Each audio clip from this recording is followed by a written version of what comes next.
திரையுலகில் இன்றைக்கி யாரும் கேவலம் நினைக்காதீங்க. அரசியல்வாதியை விட சினிமா மேல் மேல் மேல். எந்த ஒரு நடிகர் இப்போ விஜய் சார் எடுத்துங்க, ஒரு கட்சி ஆரம்பிச்சிருக்காரு. அனைவருக்கும் வணக்கம். இந்த நிகழ்ச்சியில் நிறைய நல்ல விஷயங்கள் பார்க்க முடிஞ்சது.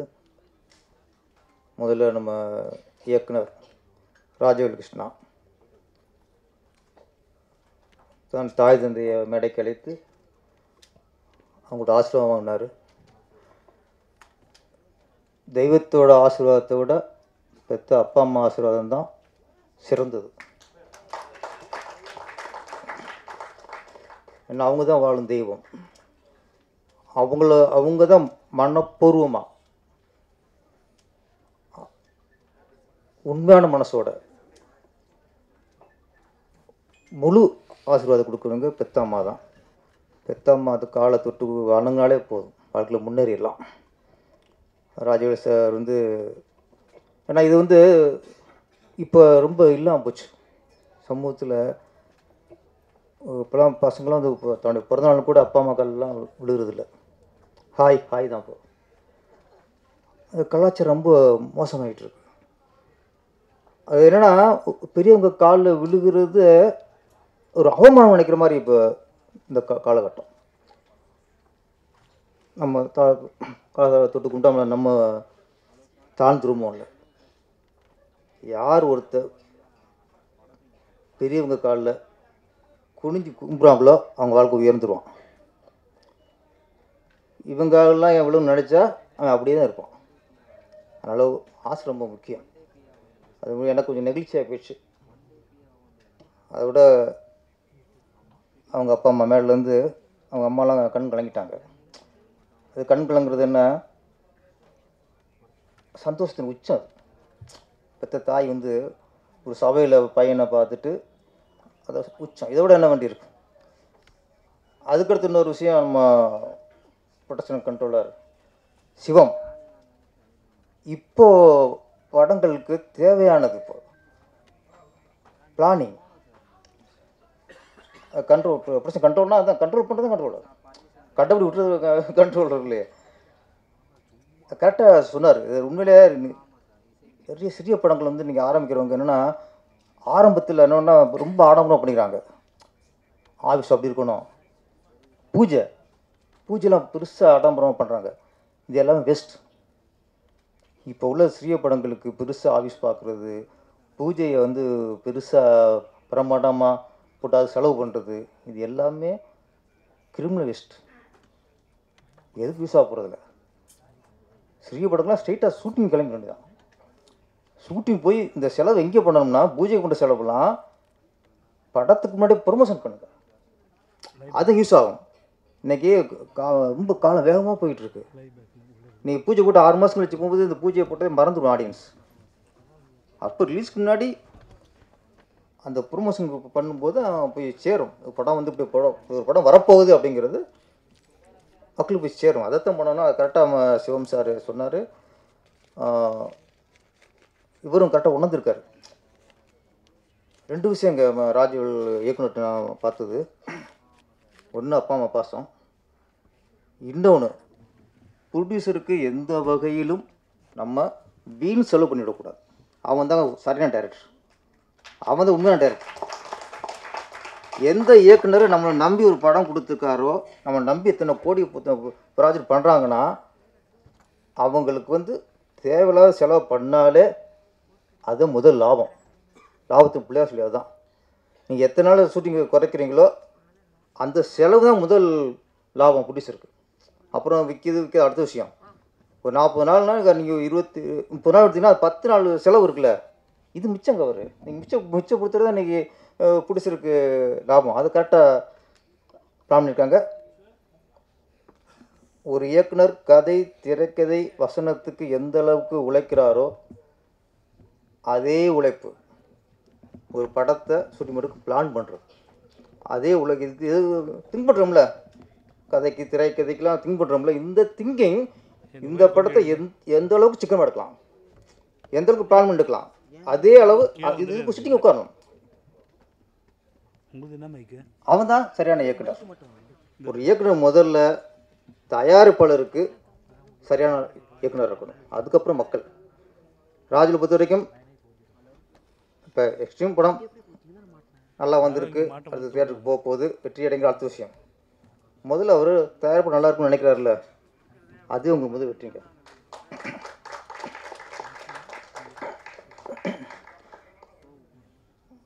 நிறைய பேர் பேசிட்டு போயிட்டாங்க, நம்மளை கடைசி விட்டாங்க. ஆமாம், இயக்குனர் உதயகுமார் சார், அவர் வந்து ரேவதியை கதாநாயகியை வச்சு படம் பண்ணியிருக்கிறாரு, குஷ்பு கதாநாயகி வச்சு படம் பண்ணியிருக்கிறாரு, மீனா கதாநாயகி வச்சு படம் பண்ணியிருக்காரு, நதியா, இப்படி இந்த 90s யார் யார் உச்சத்தில் இருந்தாங்களோ அத்தனை கதாநாயகியும் வச்சு ஒரு படம் பண்ணியிருக்காரு. ஆனால் ரேவதி, மீனா, நதியா இவங்களுக்கு கூட அவர் ரசிச்சிருக்க மாட்டார் நினைக்கிறேன். ரசிதா அவர் நடிச்சிருக்காரு. ரசிதா உட்காந்தாங்க, பக்கத்தில் அவர் உட்காந்தாரு. இப்போ எனக்கு ரக்ஷா மேடத்துக்கும் அறிவும் இல்லை, பழக்கம் இல்லை. நம்மளும் அப்படி பேசுறது நான் தாங்கிட்டு உட்காந்துருக்கேன். தலைவர் வந்தார், டக்கு போட்டு நான் உங்கள் ரசிகர்ன்ட்டார். என்னடா அது எப்படி போகிறாரு, விட்டு போகிறாரு. சரி ஓகே, உடனே அப்புறம் அது அவங்க ரசிகர்னு சொன்னால் பரவாயில்ல, அடுத்து செல்ஃபி எடுத்துக்கிறாரு. என்னடா தலைவர் வேறு ரேஞ்சு போய்க்கிருக்காரு அப்படின்ட்டு. அதுக்கப்புறம் இங்கே மேலே வந்து உட்காந்துட்டாரு. நான் வர்றேன், இங்கே உட்காரு நீ ஏன்னா என்னை தள்ளி விடுறாரு அப்படின்னு புரியல. ஒரு சீட்டை பக்கத்தில் தக்க வச்சுட்டே இருக்காரு. அப்புறம் ரக்ஷா வந்தோடனே நீ இங்கே உட்காருனாரு. அடாப்பா, இதுக்கு தான் என்ன தள்ளி விட்டலான்ட்டு. ஆமாம், அந்தளவுக்கு. இப்போ இவர் சொன்னார் டைரக்டர் ராஜவேல், நாங்கள் ஷூட் பண்ணும்போது மானிட்டரில் பார்க்கும்போது இந்த பொண்ணுக்கு கண்ணு சூப்பராக இருக்கா, பவராக இருக்குது, அப்படி இருக்குதுன்னு நான் சொன்னேன்னாப்பில். நீங்களும் கேமரா வழியாக மானிட்டரை பார்த்தேன் கண்ணை பவர் செஞ்சுட்டிய. உதயகுமார் சார் பார்த்தீங்களா, ஸ்ட்ரெயிட்டாக பார்த்தே அந்த பொண்ணு கண்ணு அப்படின்ட்டார். அதான் சீனியர் தான், ஜூனியர் தான். இல்லை அந்தளவு அவர் அவங்களுக்கெல்லாம் பெரிய இயக்குறதுக்கெல்லாம் பார்த்தோன்னே கணிச்சிடுவாங்க. ஒரு பொண்ணுக்கு கண் எப்படி இருக்கு, ஃபேஸ் கிட்ட இருக்குது, அச்சுட்டார் கம்பீரமாக இருக்குன்ட்டாங்க. எல்லாமே ஒரு சீனியர் இயக்குனர் சொல்லும்போது அது சரியாக தான் இருக்கும். நம்ம அவர் வாக்குப்படி, அவர் ஆசிரியப்படி இங்கே இன்னும் பெரிய லெவலுக்கு வரணும். அப்புறம் இந்த படம் பாடல் சிறப்பாக இருந்து, எடிட்டிங் எல்லாமே சிறப்பாக இருந்து, ட்ரெயிலர் ரொம்ப சூப்பர். படத்தோட ஓரளவு யூகிச்சது கண்டென்ட்டு ஒரு பெண்களுக்கான ஒரு விஷயந்தான். ஆமாம், பெண்களுக்கு விழிப்புணர்வு உருவாக்குறதுக்கெல்லாம் பெண்களுக்கு ஒரு பாதுகாப்பாகவும் இந்த ஒரு படம் இருக்கலாம். சுற்றி என்ன ஒரு நல்ல விஷயத்த இந்த டீம் சொல்ல வந்திருக்கு. நம்ம வந்து பெண்கள் வந்து இன்னைக்கு சொல்கிறோம், இன்றைக்கி ஆணுக்கு நேராக பெண்கள் வந்துட்டாங்க. எல்லா வகையிலும் இன்றைக்கி எந்த வகையிலையும் ஆண்களுக்கு பெண்கள் வந்து குறைஞ்சதில்லை. நாங்கள் ஃப்ளைட் ஓட்டுறோம், சிஎம் ஆகிட்டாங்க, பிரதம மந்திரி ஆகிட்டாங்க, கலெக்டர் ஆகிட்டாங்க, எல்லாம் ஆகிட்டாங்க. ஒத்துக்கொண்டு தான். ஏன்னா இன்றைக்கி ஆண்களோட சில விஷயத்தில் அவங்க பெண்கள் கொஞ்சம் மேலே தான் இருக்காங்க. ஆனால் ஒரே ஒரு விஷயம், இன்றைக்கி பேப்பரை பார்த்தா, நியூஸை பார்த்தா, இந்த பாலியல் தொல்லை, பலாத்காரம் இது அதிகமாகிட்டே இருக்குது. மற்ற வகையில் ஆண்களுக்கு நிகராக பெண்கள் இருக்கும்போது அவ்வளோ உயர்ந்துட்டாங்கும் போது இந்த இது மட்டும் ஏன் வந்துட்டு இருக்கு? என்ன காரணம்? இப்போ கொஞ்சம்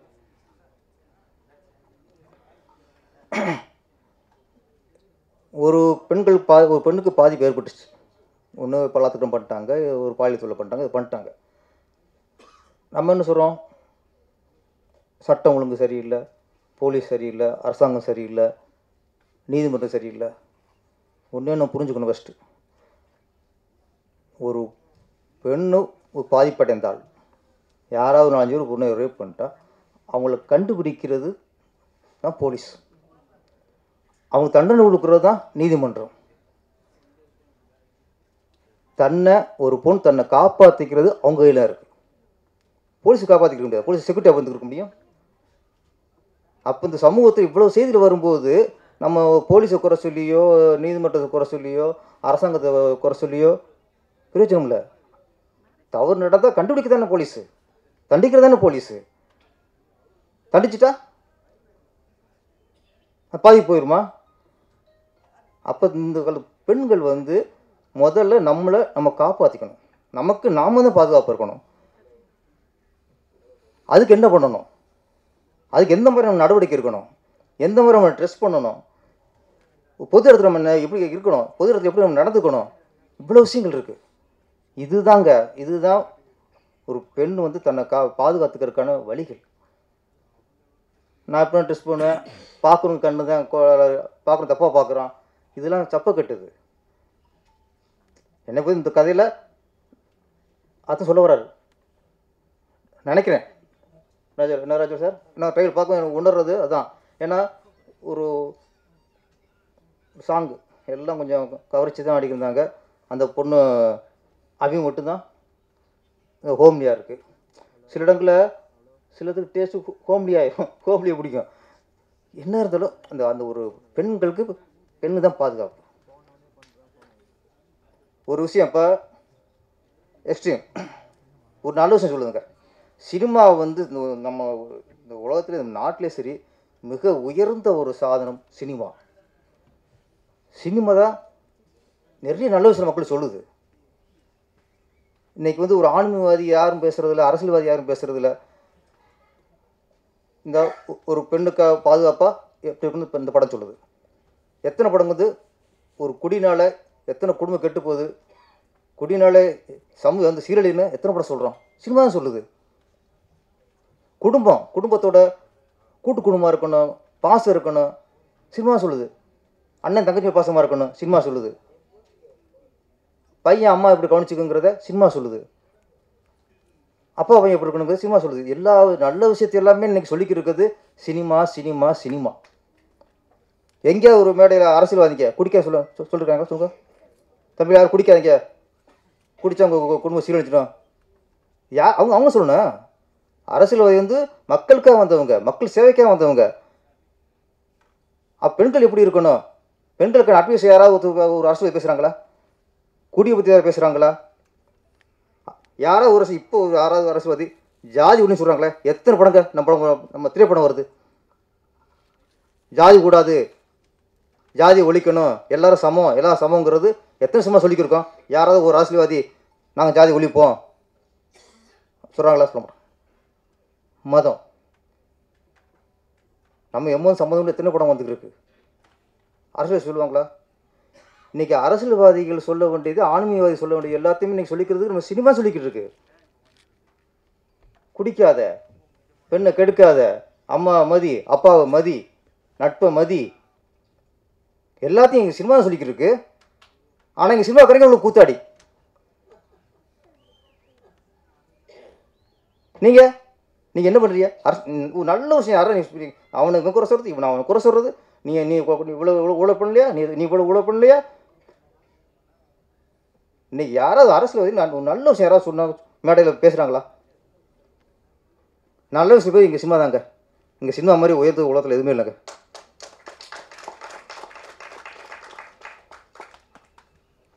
ஒரு சில அரசியல்வாதிகள், அரசியல் குடும்பத்தில் வந்து அரசியல்வாதிகளோ எங்கள் சினிமாவுக்கு வருவாங்க, நடிப்பாங்க, பண்ணுவாங்க. யாராவது சினிமா அரசியல்வாதியை நடிக்க வரும்னு கேட்க மாட்டோம். நாங்கள் கேட்குறோமா? எத்தனை காலமாக நம்ம எத்தனை அரசியல் வந்திருக்காங்க, கேட்க மாட்டோம். ஆனால் சினிமாவில் இருந்து ஒருத்தர் அரசியல் போயிட்டா கூத்தாடியாக வராங்கிற.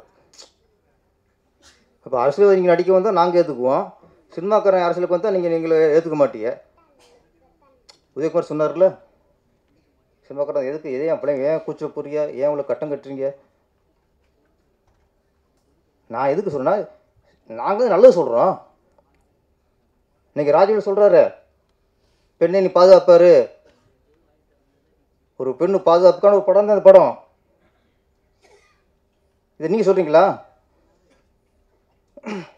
நம்ம கூத்தாடுக்கு தான் இப்போ இல்லை, இந்த கூத்தாடிங்கிற வார்த்தை இப்போ இல்லை, இது காலங்காலமாக கேட்டு தான் இருக்கும். ஆனால் ஆண்டுகிட்டு தான் இருப்போம். கலைஞர் முதல்ல கூத்தாடி, நாடகத்தில் முதல்ல பெண் வேஷம் போட்டார். எம்ஜிஆர் கூத்தாடி தான். நாங்கள் கூத்தாடி பெருமையாக சொல்லுவோம் நாங்கள், ஏன்னா நான் நல்லது சொல்லிக்கிருக்கோம். எம்ஜிஆர் சொல்ல எம்ஜிஆர் எம்ஜிஆர் படம் பார்த்து எத்தனை பேர் தாய்ப்பாசம் வந்துச்சு. எம்ஜிஆர் படத்தை பார்த்து எத்தனை பேர் அம்மா காலில் விழுந்து கும்பிட்டான். எம்ஜிஆர் படத்தை பார்த்து எத்தனை பேர் அம்மா தெய்வமாக நினச்சான். அவங்களுக்கு கூத்தாடி அப்பா அம்மா மதிக்காமல் ரோட்டில் விட்டுவிட்டு இருக்கிறதா உங்களுக்கு உயர்ந்தவங்க. எம்ஜிஆரும் கூத்தாடி தான். அடுத்து ஜெயலலிதா வந்தாங்க, அவங்களும் கூத்தாடிங்க, அவங்களும் கூத்தாடி தான். புரட்சிக்கலைஞர் விஜயகாந்த் வந்தார், அவரும் கூத்தாடி தான். இன்றைக்கி விஜய் சார் ஆட்சியில் வந்திருக்காரு, நீங்கள் அவரும் கூத்தாடின்னு சொன்னீங்க. நீங்கள் கூத்தாடி பற்றி சொல்லிட்டே இருப்பீங்க. எங்களுக்கு அது இல்லை. நாங்கள் கூத்தாடி பெருமை நினைப்போம். என்னென்னா கூத்தாடிங்களாம் வந்துட்டாங்க அப்படிங்கிற அந்த இழிவாக சொல்லாதீங்க. கூத்தாடிங்கிறது பெருமையான வார்த்தை, அதை நீங்கள் இழிவுபடுத்தாதீங்க. கூத்தாடிங்க வந்தாங்க, கூத்தாடிங்க வந்துட்டாங்க அப்படிலாம் யாரும் நீங்கள் இழிவுபடுத்தாதீங்க. கூத்தாடிக்கிற ஒரு தொழில் எப்படி ஒரு ஜாதியை குறிப்பிட்டு இழிவாக பேசுறது எவ்வளோ பெரிய தப்போ, அதே மாதிரி கூத்தாடிக்கிற தொழிலை இழிவாக யாராவது பேசுனா மிகப்பெரிய தப்பு. அது கண்டனத்துக்குரியது. நான் திரும்ப திரும்ப என்ன சொல்கிறேன்னா, சினிமாவில் தான் நல்ல விஷயங்களே நாங்கள் சொல்லிக்கிட்டு இருக்கோம். சினிமா வாங்க அப்புறம் ஓப்பனிங்லேயே சென்சார் போகிற முன்னாடியே வாய்ஸ் வரும், குடிப்போது உடல்நலத்திற்கு கேடு, புகைப்பிடித்தல் புற்றுநோய் உண்டாக்கும். யார் சினிமாவில் எல்லா சினிமாவிலையும் வருஷத்தில் 150 படத்துக்கு மேலே வந்துச்சுன்னா 150 படத்துலையும் நாங்கள் சொல்லுவோம் ஃபஸ்ட்டு பிகினிங்கை குடியை கெடுக்கும், புகைப்பிடிப்பது புற்றுநோய் உண்டாக்கும். அரசில் யாரோ சொல்லியிருக்கீங்களா? நீங்கள் என்ன நீங்கள் வந்து எங்களை கூத்தாடிங்கன்னா நீங்கள் ஒன்று பண்ணுங்க, ஒவ்வொரு அரசியல் மேடையிலையும் ஃபஸ்ட்டு மீட்டிங் ஆரம்பிக்கிறதுக்கு முன்னாடி நீங்கள் இதை சொல்லுங்கள், உங்களுக்கு மக்கள் மக்களுக்கு நாங்கள் ஒத்துக்கிறோம். இது சொல்லிட்டு ஆரம்பிங்க. சிஎம்மாக இருக்கட்டும், இல்லை அமைச்சராக இருக்கட்டும், எம்எல்ஏ இருக்கட்டும், ஒரு கூட்டத்தில் அன்னைக்கு எந்த கூட அன்னை யார் பெரியவங்களோ அவங்க இந்த வார்த்தை சொல்லிவிட்டு நீங்கள் உங்கள் மீட்டிங் ஆரம்பிங்க. ஆமாம், அங்கேயும் நீ சொல்கிற மாதிரி குவார்டர் பிரியாணி வாங்கி கொடுத்து கூட்டத்தை கொண்டு வராங்க, அவங்களும் சொல்லுவாங்க. எல்லா வகையிலையும் சினிமாக்காரன் சிறந்தவங்க. நாங்கள் தான் நல்லது சொல்கிறோம். ஏதோ ஒரு சில படம் வந்து தப்பானது படம் இருக்கலாம், அதுக்காக ஒட்டு சினிமா நீங்கள் பண்ணக்கூடாது. அதனால் திரையுலகில் நீங்கள் யாரும் கேவலம் நினைக்காதீங்க. அரசியல்வாதியை விட சினிமா மேல் மேல் மேல். நன்றி, வணக்கம். ஏதாச்சும் பேசுங்க, ஏதாச்சும் என்னங்க பேசுறது? எக்ஸ்ட்ரீமாக ஒரு விஷயம் போயிட்டுருக்கு, அதை பற்றி தான் பேச முடியும். இப்போ ஒரு மிகச்சிறப்பான திரைப்படங்கள் கொஞ்ச நாளாக நான் வர்ற ஆடியோ ரிலீஸ் ஃபங்க்ஷன் எல்லாம் ரொம்ப நல்லா இருக்குது. எல்லா படங்களுமே சிறப்பாக எடுக்கிறாங்க. இந்த படத்தை பற்றி எந்த ஒரு முன்னோட்டமும் எந்த ஒரு விஷயமும் தெரியாமல் நான் வந்து திடீர்னு இந்த விழாவில் கடந்துக்கும்போது தான் நம்ம மிஸ் பண்ண விஷயமெல்லாம் இங்கே செய்கிறாங்களே அப்படின்றத பார்த்து நான் ரொம்ப சந்தோஷமாக இருக்கேன். எனக்கு டைட்டிலே நல்லா தான் இருக்குது, எக்ஸ்ட்ரீம். அது எக்ஸ் நடுவில் போட்டு ஸ்ட்ரீமை சென்டரில் போட்டு எக்ஸ்ட்ரீமாக நடக்கிற ஒரு விஷயத்தை அதை எப்படி எக்ஸ்ட்ரீமாக டீல் பண்ணி அதை கம்யூனிகேட் பண்ணுறாங்கன்றது தான் கதைன்னு நினைக்கிறேன். இந்த கதை என்னன்னு எல்லாத்துக்கும் தெரிஞ்சிருக்கும். ஸோ அதை பற்றி நான் சொல்ல விரும்பலை. ஏதோ ஒரு கும்பலுடைய அட்டகாசம், அதை கண்டுபிடிக்கிற ஒரு போலீஸு. இந்த மேடையை வந்து அலங்கரித்து கொண்டிருக்கிற எங்கள் பிரியத்துக்குரிய அண்ணன் திரு ராஜன் சார் அவர்களுக்கு என்னுடைய மனமார்ந்த நன்றியை தெரிவிச்சுக்கிறேன். முதல்ல நீ பேசுகிறதா இருந்தால் பேசிட்டு போடா அப்படின்ட்டாரு. ஏன்னா அவருடைய வயதுக்கும் அவருடைய அனுபவத்திற்கும் அவர் ரொம்ப தூரத்துலேருந்து வர்றாரு. அது எல்லாம் மீறி ஒருத்தர் அழைச்சாங்கன்னா அந்த வர்ற அந்த மனித நேயம் இருக்குது பாருங்கள், அது சினிமா மேலே இருக்கிற அவருடைய பற்று. அப்புறம் ஏதாச்சும் நடுவில் குறுக்கால நீங்கள் கேள்வி கேட்டு அவர் வாயை கிளறி விட்டாங்கன்னா அதனால் வைக்கிறவர் பற்ற வச்சுருவார் சில விஷயங்களை. அது பற்றிக்கிட்டேயும் ஒரு வாரத்துக்கு உங்களுக்கெல்லாம் தீனியாக இருக்கும். ஸோ அண்ணன் அவர்களுக்கு நன்றி. என்னுடைய பிரியத்துக்குரிய தம்பி பேரரசு அவர்கள், அவர் அப்படி தான். அவர் வந்து கிட்டத்தட்ட காஞ்சிபுரம் மாவட்டத்திலேருந்து வர்றாரு. காஞ்சிபுரம் மாவட்டம்னா ஈசிஆர். ஆமாம், ஈசிஆர் காஞ்சிபுரம் மாவட்டம் தானேப்பா? காஞ்சிபுரமா செங்கல்பட்டா? செங்கல்பட்டு மாவட்டம். இன்னும் அதை விட தூரம் போகணும். ஸோ செங்கல்பட்டுலேருந்து வர்றாரு. அவரும் என்னை ஒரு லுக் விட்டார், வந்த உடனே நீங்கள் பேசிட்டு போகிறீங்களான்னு. ஆனால் இன்றைக்கி உண்மையாலுமே நான் 8 மணிக்கு ஒரு இடத்துல இருக்கணும், அதுக்காக தான் சொல்கிறேன்.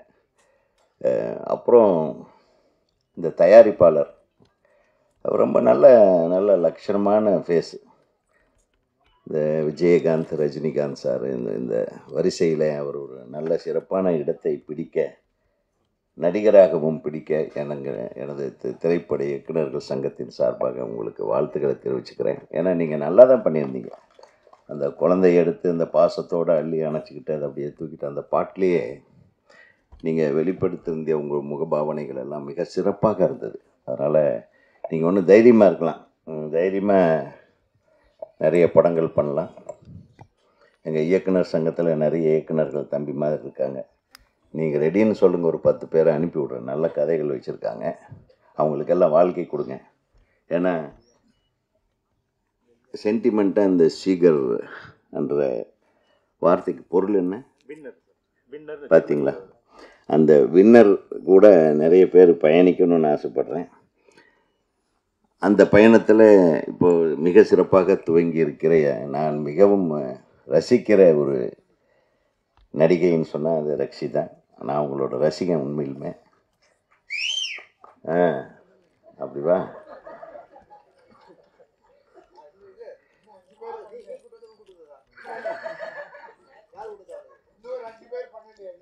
ஏன்னா நான் போன வாரம் ஒரு படம் பார்த்தேன் 4 நாளைக்கு முன்னாடி. அதுலேயும் ரக்ஷிதா சூப்பராக நடிச்சிருந்தாங்க. அதாவது வெரி வெரி டிஃப்ரெண்ட் கேரக்டர். அது நடிக்கிறது மிகப்பெரிய தைரியம் வேணும். இது ஆக்சுவலாக இவங்களுடைய ஒரிஜினல் தைரியத்தோட இதில் நடிச்சிருக்காங்க. அந்த போலீஸ் கம்பீரம், அந்த லுக்கு. பொதுவாகவே இந்த இவங்களுக்கு வந்து கண்ணழகின்னு ஒரு பேர் வைக்கலாம், அவ்வளோ அழகான கண். ரொம்ப சந்தோஷம் என் பக்கத்தில் உட்கார்ந்ததுக்கு. ஓகேவாப்பா? நான் அதுக்காக தான் வேறு யாரும் உட்காந்துட போகிறாங்களோன்ட்டு நான் அப்படியே கரெக்ட் பண்ணி வச்சுட்டே இருந்தேன். அப்புறம் பேரரசை இந்த பக்கம் உட்காந்து வச்சு உங்களுக்கெல்லாம் வந்து மகிழ்ச்சியை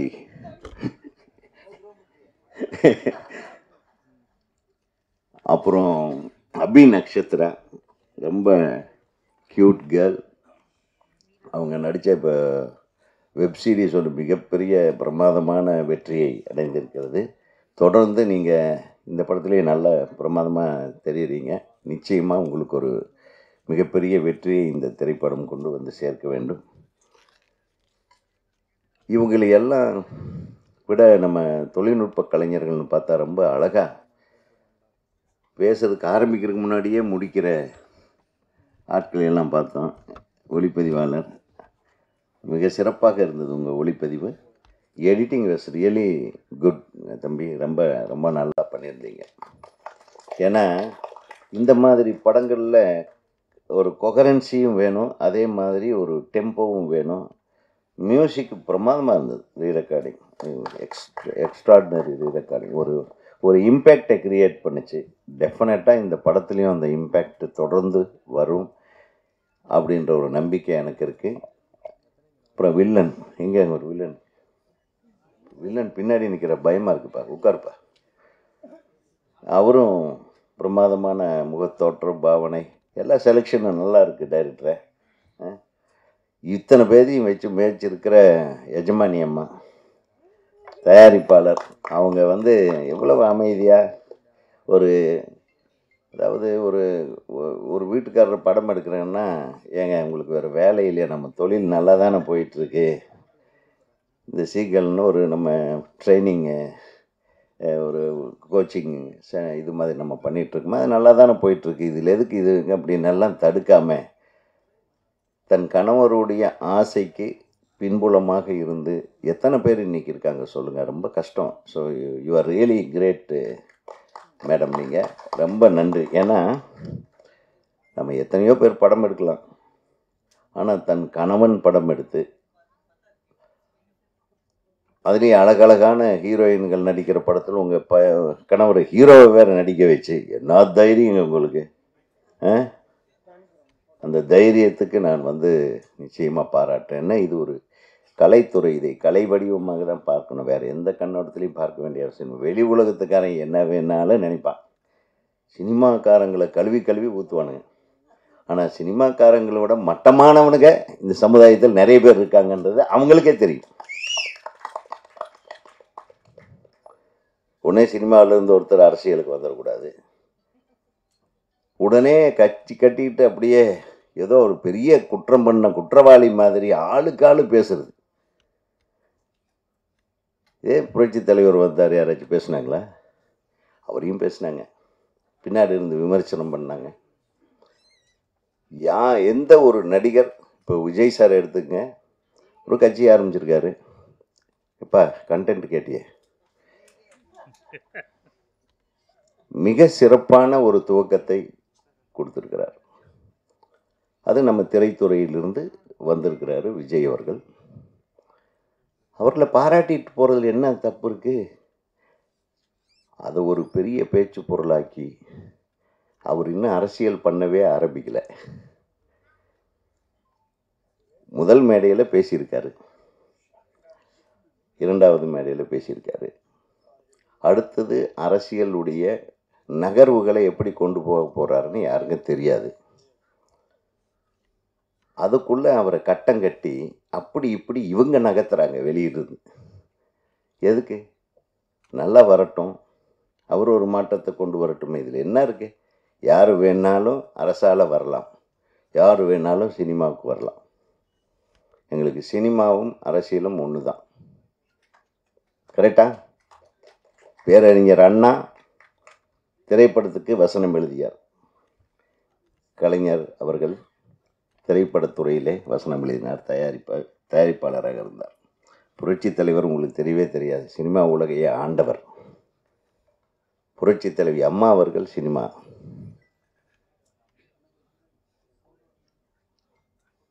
இன்றைய முதல்வர் சினிமா துறையிலிருந்து வந்தார், இன்றைய துணை முதல்வர் சினிமா துறையில் இருக்கார். ஸோ சினிமா துறையிலிருந்து தாங்க நம்ம தமிழ்நாட்டுக்கு முதல்வர்கள் உருவாகிறார்கள். இதில் எந்த விதத்துலையும் சந்தேகம் இல்லை. வரட்டுமே, உருவாகட்டுமே.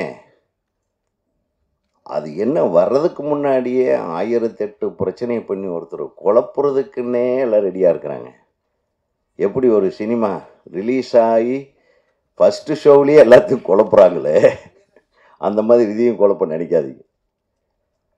ஆக ஒரு சிறப்பான சினிமாவை எடுக்க வந்த சீகல் நிறுவனத்தோட தலைவர் அவர்களை நான் வாழ்த்த கடமைப்பட்டிருக்கிறேன், அவருடைய துணைவியார் அவர்களையும் வாழ்த்த கடமைப்பட்டிருக்கிறேன். இந்த திரைப்படத்தில் மிகச்சிறப்பான பங்கு, அதாவது இந்த வாரமே வந்து நமக்கு ரக்ஷிதா வாரம் அப்படின்னு கொண்டாடலாம் போல். இன்னும் அடுத்தது உங்கள் படம் ஏதாச்சும் இருக்கம்மா ஆடியோ ரிலீஸ், அதுக்கு கூப்பிட்டுரு, அதுக்கு யாராச்சும் சொல்லி ஆள் வச்சு கூப்பிட்ருங்க. இப்போ அருமையாக வந்து ஒரு நீங்கள் வந்து முதல்லையே வந்து சினிமாவுக்கு வந்திருக்கணும். நீங்கள் சின்ன திரையிலேயே உங்களை அப்படியே கொண்டு போய் சேர்த்துட்டீங்க. நீங்கள் பெரிய திரைக்கு வந்திருந்தா நிறைய நடிகைகள் பயந்துருப்பாங்க, உண்மையிலுமே சொல்கிறேன். ஏன்னா அவ்வளவு அழகான முகம், நன்றாக நடித்திருக்கிற அந்த அந்த அந்த போஸ்லேயே தெரியுது பாருங்கள். ஆக ஒரு சிறப்பான திரைப்படத்தை நான் எதிர்பார்க்கவே இல்லை. ஒரு டைரக்டர் இவ்வளவு அழகாக உன்னுடைய ஷார்ட்ஸு, இந்த கம்போசிங்கு, இந்த டைலாக்கு, இந்த ஸ்ட்ரக்சர், உன்னுடைய கிராஃப்ட்மேன்ஷிப் தெரியுது டைரக்டர் சார். ஸோ நீங்கள் இன்னும் திரைப்பட இயக்குனர் சங்கத்தில் உறுப்பினர் ஆகிட்டீங்களா? ஆயிடணும். நாளைக்கு ஆள் அனுப்பி கரெக்டாக நம்ம ஒவ்வொருத்தரையும் சொல்கிறேன், சங்கத்தில் சேர்ந்துட்டிங்கன்னா சங்கம் ஏதாச்சும் ஒரு பிரச்சனைன்னா உங்களுக்கு வந்து நிற்கும், இல்லைன்னா கஷ்டமாயிடும். அதனால் அவரையும் நடிகர் சங்கத்தில் உறுப்பினர் ஆக்கிடுங்க, நீங்கள் இயக்குனர் சங்கத்தில் உறுப்பினர் ஆக்கிடுங்க. அடுத்து தொடர்ந்து இந்த சிறிய திரைப்படங்கள்லாம் வந்து இந்த வருடம் மிகப்பெரிய வெற்றிகளை கண்டிருக்கிறது. நீங்கள் எதுவும் பயப்படவே வேண்டாம். பெரிய பெரிய மெகா பட்ஜெட் படங்களை விட குறைந்த செலவில் எடுக்கக்கூடிய திரைப்படங்கள் எல்லாம் வெற்றி படங்களாக ஆயிருக்குன்னா நம்ம ரசிகர்கள் வந்து எவ்வளவு அழகான ரசிகர்கள், நல்லதை ரசிக்கக்கூடிய ஒரு ஒரு அமைப்பான ரசிகர்கள் இருக்கிறார்கள் என்பதை மட்டும் தெரிந்து கொள்ள வேண்டும். அதாவது நல்ல படங்கள் நீங்கள் சொன்னீங்க, இந்த கண்டென்ட் ஒன்று இருக்குன்னு சொல்லிட்டு, அந்த கண்டென்ட்டு நிச்சயமாக ஜனங்களுக்கு ரீச் ஆகும். ஏன்னா அந்த அளவுக்கு வந்து இந்த படத்தில் எனக்கு என்னமோ தோணும், இந்த படம் ஒரு பெரிய ஹிட் ஆகும், எல்லாரும் பரபரப்பாக பேச வைக்கக்கூடிய ஒரு படமாக இது மாறும்னு எனக்கு தோணுது. அது தோன்றதை சொல்கிறேன். இறைவன் அருளால் இந்த திரைப்பட தயாரிப்பாளர்களும் தொழில்நுட்ப கலைஞர்களும் இதில் நடித்திருக்கிற அனைத்து நடிகர் நடிகைகளும் நிச்சயமாக வெற்றி பெற வேண்டும். உங்கள் பாராட்டுகளை பெற வேண்டும். எங்கள் சகோதரர்கள் நல்ல விஷயத்தை வேகமாக கொண்டு போய் சேர்த்துருவாங்க. நம்ம நண்பர்கள் இல்லாத சில ஊடகங்கள் தப்பாக கொண்டு போய் சேர்ப்பாங்க, அது வேறு விஷயம். அதை பற்றியெல்லாம் கவலைப்படாதீங்க. ஸோ நம்ம நண்பர்கள் நிச்சயமாக உங்களை வாழ்க வாழ்க என்று வாழ வைக்கத்தான் அவர்கள் இங்கே வந்திருக்கிறார்கள். ஆகவே அவர்களுக்கும் எனக்கு நன்றி செலுத்தி கொண்டு என்னுடைய உரையை முடிக்கிறேன். வாழ்க வெல்க எக்ஸ்ட்ரீம்.